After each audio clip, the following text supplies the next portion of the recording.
So the alt-radical left, they'd be completely Trump's. We have tonight's opening monologue. Liberals, the mainstream media, they're losing their minds over the fact that Donald Trump is going to be the next president of the United States. Now, last night, the Harvard Institute of Politics, they held a forum with operatives from both political campaigns. Kellyanne Conway attended and had this exchange with the Clinton's campaign's communications director, the one and only, ever so kind, Jennifer Palmieri. Watch this.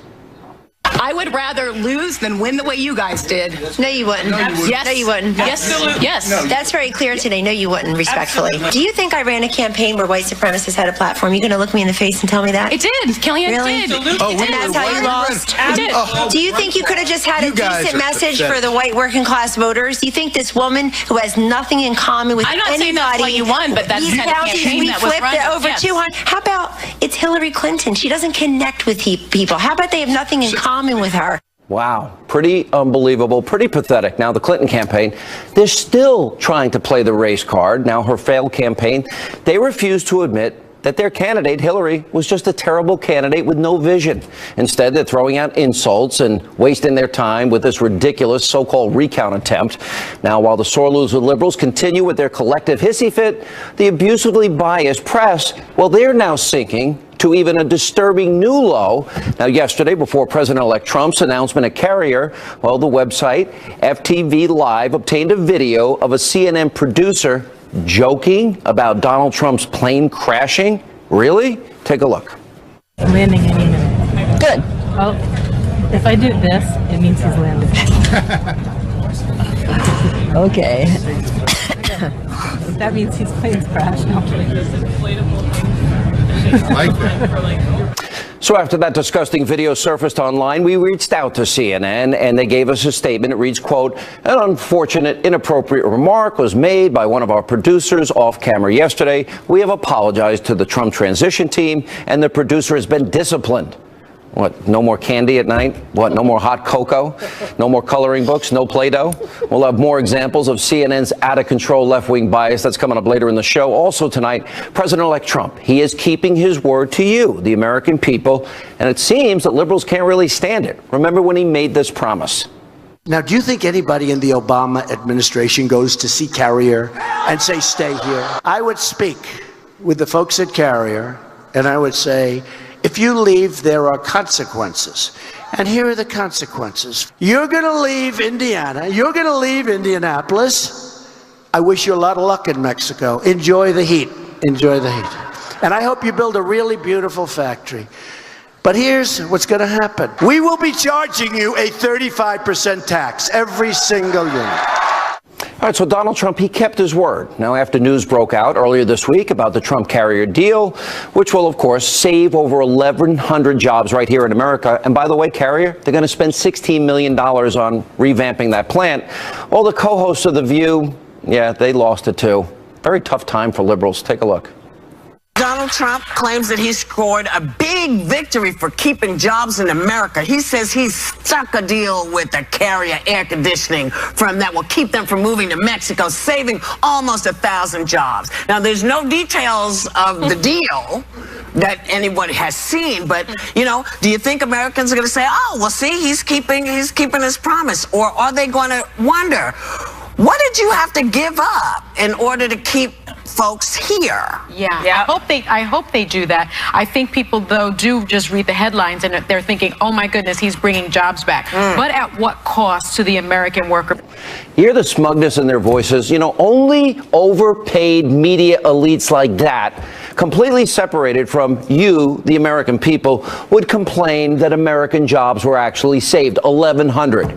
Well, they don't seem to understand or even care because, you know what, that Carrier deal, you've got hardworking Americans. Guess what? They don't have to worry about putting gifts under the Christmas tree this year. They don't have to worry about paying their bills in the future or keeping their homes and cars or about feeding their families or sending their kids to college. And because these jobs are staying, other businesses won't be impacted negatively either. How refreshing is that? The president-elect, not just talk. He proved it yesterday. Now, last night, right here on this program, in his first cable news interview as president-elect, Mr. Trump told us that he intends to keep a lot more of his promises. Take a look. We're going to build a wall. I mean, I heard that every once in a while. They'd say, well, maybe it's not going to be totally full. Now, there are certain places you don't need a wall because you have, you have mountains, you have other things, you have large and rather vicious rivers. But no, we're building a wall. It's going to be a real wall. We're going to put in a health care bill, a real strong health care bill. I think it's going to be terrific. You're still solid on Supreme Court justices, originalists. Yeah, solid on the wall. We have one to appoint very soon. We're going to have to come up with a name. I'm down to probably 3 or 4. Are they from your list? People from the list.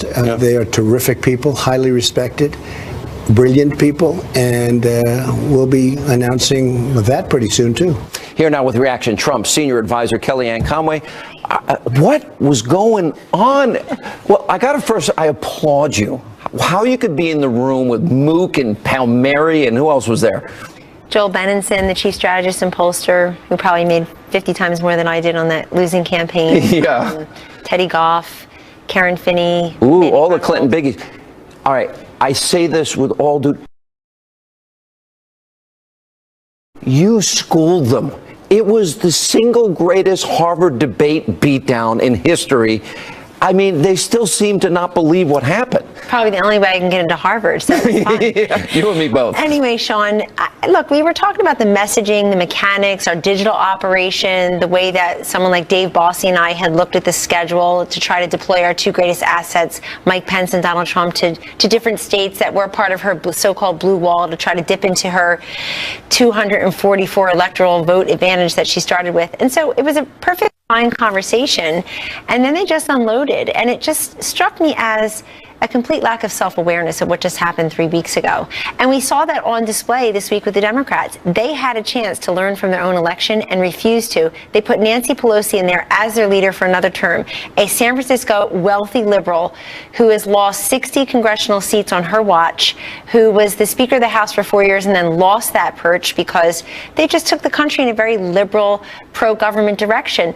They have lost 1,000 state legislative seats on President Obama's watch, the 6 House seats, over a dozen governors, over a dozen Senate seats, more than that. And so they're not learning these lessons, and you saw that on display last night. Look, if you're the Clinton team and you had no muscle in your head that would actually take you to a place where Donald Trump can actually win. That's called a brain, yeah.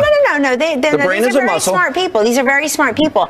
But there was nothing in there that would actually let them even embrace the idea that maybe they would lose and Donald Trump would win. So they just simply weren't prepared for this. And so to think that they had totally missed America, that they don't understand America's concerns, that Americans truly did not like her and did not trust her and did not want her to be commander-in-chief and president of the United States. It's easier to scapegoat Steve Bannon and Jim Comey and Russian intelligence. How about just once in a while saying, we had a lousy candidate who never connected with people, gave absolutely no economic message in places like Western Pennsylvania, in Ohio, in Iowa, in Michigan, in Wisconsin, in Florida, in these places where Donald Trump said peace, prosperity, make America great again, patriotism, renegotiate bad trade deals, kill radical Islamic terrorism forevermore. She talked about them as our determined enemies. The president says they're the JV team, they've been contained. Americans don't believe that. They went for the strength.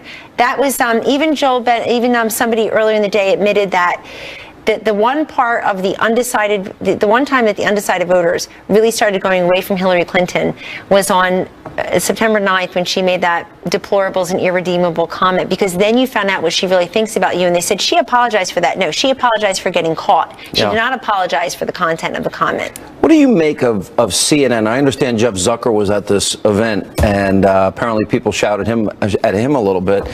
But I guess the more important question is, if you collude with the Clinton campaign and you feed her questions before a town hall, you ask the DNC for questions against your candidate, Donald Trump, that seems to me that of like a fake news organization. You know, do they deserve a seat in the White House press room? Well, as I said last night in a forum, the biggest piece of fake news in this entire election cycle was that Donald Trump couldn't win. So yeah, that's fake news. That was peddled quite a bit, pretty much on every network and most cable stations. But Jeff Zucker from CNN took the most fire from the Republican presidential campaign managers who did not win. They felt that giving that coverage, basically stem to stern coverage of all of Donald Trump's rallies throughout the primary, had cost their candidates precious airtime. And that was really how they came after him. Others were attacking Jeff Zucker for having some of our spokespeople on there, saying they should not have been allowed on because they weren't telling the truth. When, wow, if you see what some of their paid analysts say day in and day out, I would just remind all your viewers, no one on TV is ever under oath.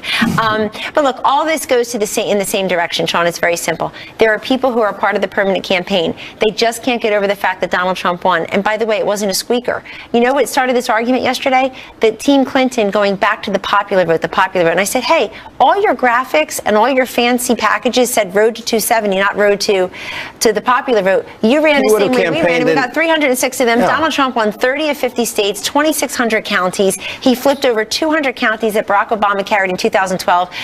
Donald Trump took in 2016. I mean, this wasn't a squeaker, folks. He wanted to push up the popular vote. He would have been in California, New York, New Jersey, Illinois, and we would have won anyway. All right, so I guess the most important thing, the only negative thing I hear up to now, number one, people love you when I'm out and about. They really do. And I think you had a very big calming impact on Mr. Trump. From what I saw. He's just the best. He's brilliant. He's a master negotiator, a great communicator, natural connector. They tried to portray that there was some kind of divide between you and the president-elect over the issue of Mitt Romney. I've heard the same thing. A lot of his biggest supporters don't want him for Secretary of State because of the things he said. They're very defensive of the president-elect. And the other thing is, you heard it last night, lock her up. That hasn't been determined by anybody. Isn't that going to be determined by the Justice Department and the new Attorney General? Sure. Donald Trump believes in federalism. He believes in separation of powers. All he was saying last week was he's not focused on that. He's focused on health care and immigration in the case of helping Carrier keep 1,100 jobs here in Indiana and not over there in Mexico. Here they'll be making $23 an hour. There they would be making $3 an hour. So you see it's a better deal for the American worker, notwithstanding what other people on networks are saying. But look, on this thing about Donald Trump and you read the New York Times article. I saw the tweet, so I saw you right behind him, behind his desk. You wouldn't be there if he was mad at you. I wouldn't be there. And here's if my you were mad at me, question. I wouldn't be here. I would resign because I very much believe in him, and I know he's going to be a great president. What will your role be? Everyone's wondering. It's called the Kellyanne role, apparently, and it's whatever he wants it to be. I think it'll be a combination of a number of things. I can either go inside and be in the West Wing with him if he wants it. He said he wants me there, or be outside and build the whole political operation. Basically have that superstructure, Sean, that we tap into to help push forward President Trump's Supreme Court nominees and the other federal. There's going to be a lot of fights ahead. Look, there are a lot of fights. There's going to be a lot of fights. He is a guy who's going to get a lot of great things done very quickly. Yeah. And we want to make sure that he has the surround sound superstructure to support those initiatives on the outside. The left that we see. The left's going to lie. The left's going to be smirched. They're going to go crazy. They can't accept the election results, let alone the fact that he's actually going to solve problems. And it took him, he's not even inaugurated yet, and he helped Carrier keep the jobs here. Imagine what he'll do as president. And the left's mad. By the way, you're the first woman, and we don't believe in identity politics. Neither one of us. I've known you for over 20 years. The first woman to win a presidential campaign. And I thought yesterday was probably one of the more entertaining moments I've seen in the entire campaign. And I congratulate you on both those things. We had a great team, and we had a brilliant candidate and vice presidential candidate. That helps a lot. If you have a good candidate, it helps. One of the messages of this campaign is there truly is no substitute for a quality candidate. It doesn't matter how many focus groups, personnel, money you have, celebrities on the stage with you, presidents, former presidents who also have Beyonce didn't do it. You need if anything, surrounding yourself with people who were larger than her in terms of personality and popularity made her seem small. But you need a good message and a great messenger. All right, Kellyanne, congratulations. Look forward to hearing about your new role. Thank you. And up next tonight on this busy Friday news night here on Hannity. We won in a landslide. That was a landslide. And we didn't have the press.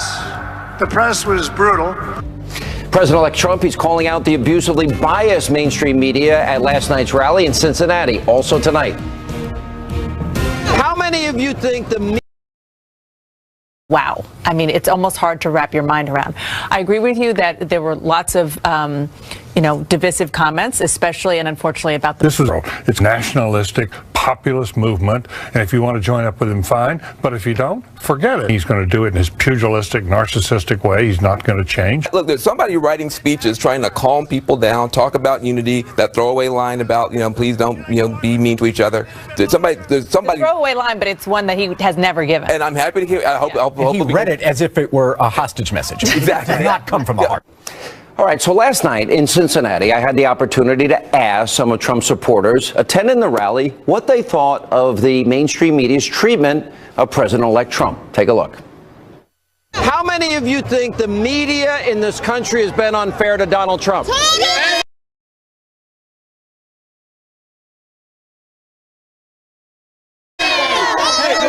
Who's been the worst in the media? CNN. Hey, CNN.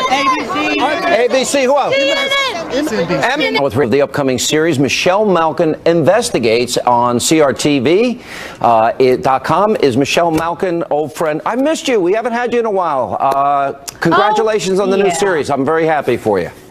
Well, thank you. I appreciate that. Very excited about hosting my own investigative show, but more excited to be back with you here, Sean. We missed you, and I know it's been too long. All right, so I asked people, they get it. They understand what happened in this election. I made a comment that if you colluded with the Clinton campaign, if you were feeding questions to her before a debate like CNN or seeking questions for Donald Trump from the DNC, that probably you don't belong in the White House press office, because I kind of view that as fake news. What are your thoughts? Well, I think you raise a very good point, and I hope that your friends in the upcoming Trump administration are listening. There need to be consequences for the dishonesty and for the fakery and for the agenda-driven journalism, quote unquote, that has been allowed to have free reign in Washington for far too long. And as I said, I am reveling in all of the tears that we're seeing from the buttercups and the snowflakes who are in full meltdown in the elite MSM. It is about time that they be called out. And I think that that Donald Trump has the prerogative to remind these people of how wrong they were. And I hope he does it not only in Ohio, as he did last night, but everywhere else where he's going to thank the voters who ignored all of the fake news and did the right thing for the country. You know, that's really what happened. I call this the forgotten man, the forgotten woman election. And I gave out statistics. I won't repeat them now for an entire year. I know you know what they are, but there's so many millions of Americans suffering in poverty on food stamps, out of work, lowest home ownership rate in 51 years. She couldn't tap into that. She didn't seem to understand what was happening. So it's Obama's failure. Hillary's a horrible candidate. And he said he's going to drain the swamp and fix the mess. Are you happy with the plan as he's laid it out, especially the economic plan? So far, yes. And I think what you're seeing with the media is what you're seeing at the meltdown that you talked about with Kellyanne at Harvard. These people are still in denial. And denial ain't just a river in Egypt. It's also the fuel that has basically been the lifeblood, not only of all of these strategists and these consultants and the consultant class and the donor class in Washington, but also all these losers in the mainstream media who are completely out of touch with what you call the forgotten women and the forgotten men. And it's their absolute contempt for those people who are their readers, who are paying for subscriptions, who are putting food on the table of these journalists that explains why they're in such a meltdown now. And look, I have been in the news and opinion business for 25 years now, and I've never seen as big as an unhinged movement as we're seeing with these people who have doubled down on their losing, condescending ways when it comes to how they treat American people. It's going to get ugly. I think they've only begun the attempts at slander, smear, besmirchment. I think it's only the beginning. I think if you voted for Donald Trump and you want him to succeed and you believe in his agenda, you better buckle up, because there's rough waters ahead in a big way. That's my prediction. I wish I was wrong, but I don't think I am. No doubt about it. Great to see you again, Michelle. We'll be watching on CRTV.com. Thank you. Thanks, Sean. And up next tonight on this busy Hannity, straight ahead. In the true sense, history called and the people of this great state answered, and you're going to be very happy. We're going to say right now, what are we going to do? We're going to make America great again. You watch. More highlights from Donald Trump's thank you rally from last night. We'll check in with Larry Elder, Mercedes Schlapp, and Florida Attorney General Pam Bondi. They're all here, and also later tonight. we're going to be rescinding executive orders, but I don't think we're going to have to use very many executive orders because we have a Congress that's going to go along with things. And I think a lot of Democrats are going to join the train. So during our cable exclusive interview last night, the president-elect, he said Democrats, they're going to jump on the train and work with him. Will they? We'll get reaction. And should they lock her up, as the crowd was chanting last night? That and more straight ahead.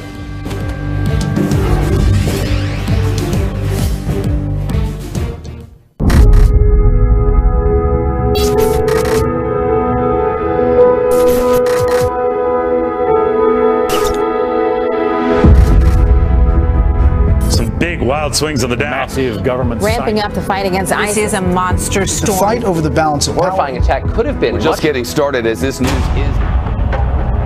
There is an uprising. We have had a lot of news breaking. We'll stand up. We're not afraid. For too long, Washington has tried to put us in boxes. They separate us by race, by age, by income, by geography, by place of birth. We spend too much time focusing on what divides us.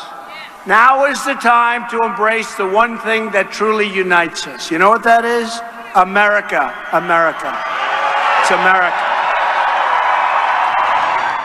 All right, that was President-elect Donald Trump at last night's Thank You rally in Cincinnati, Ohio, where we were. Joining us now with reaction, nationally syndicated radio talk show host with the Salem Radio Network, Larry Elder's with us, Fox News contributor Mercedes Schlapp, and who, according to reports, is being pushed as a possible RNC chair by members of the Trump team. That's Mercedes. Also joining us is Florida Attorney General Pam Bondi, and she met with President-elect Trump earlier today at Trump Tower. How did the meeting go? Good? Oh, it went great. No, of course, I talk to him frequently, and I've met with him several times, and I'm on the transition team.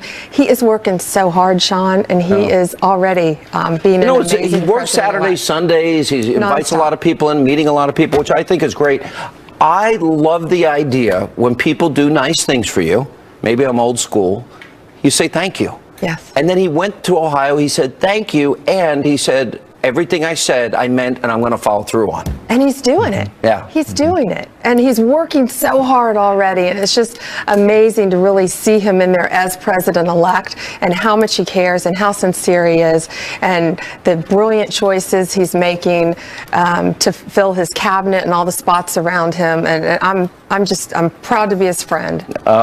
Mercedes, why would you ever want to follow Reince Priebus when Republicans have more state houses, more governorships? Now they have the White House, the House, and Senate. There's only probably one way to go from here, and that's down. Why would you want that job? Well, no, not going down at all. With Donald Trump, we're going up. Right. Are you kidding me? Well, you won't be happy until we have every state house, every that's governorship. Right. We got to keep moving forward and building the Republican Party. But, it's an honor to even be considered.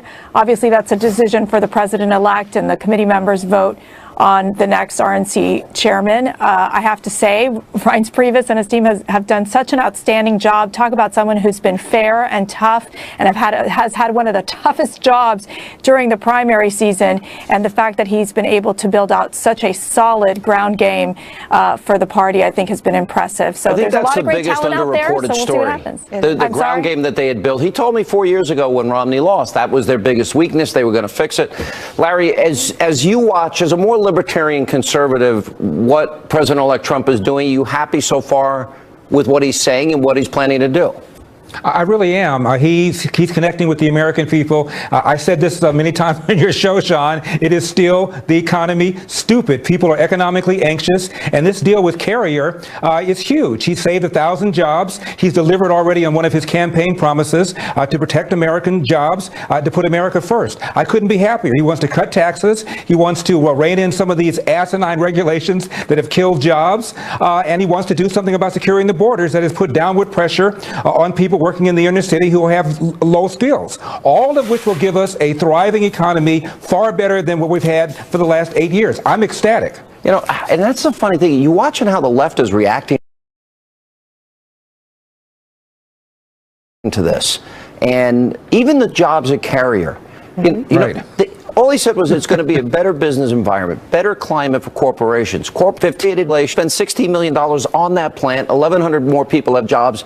and the left is complaining. The women of The View went insane. How in the world could they complain? These families are now going to have, and I think I heard you say this, a great holiday, a Christmas. They're going to have jobs. They're going to be able to keep their homes. He's doing exactly what he said he was going to do. He's helping people. Yeah. When you meet with him, what is he asking you?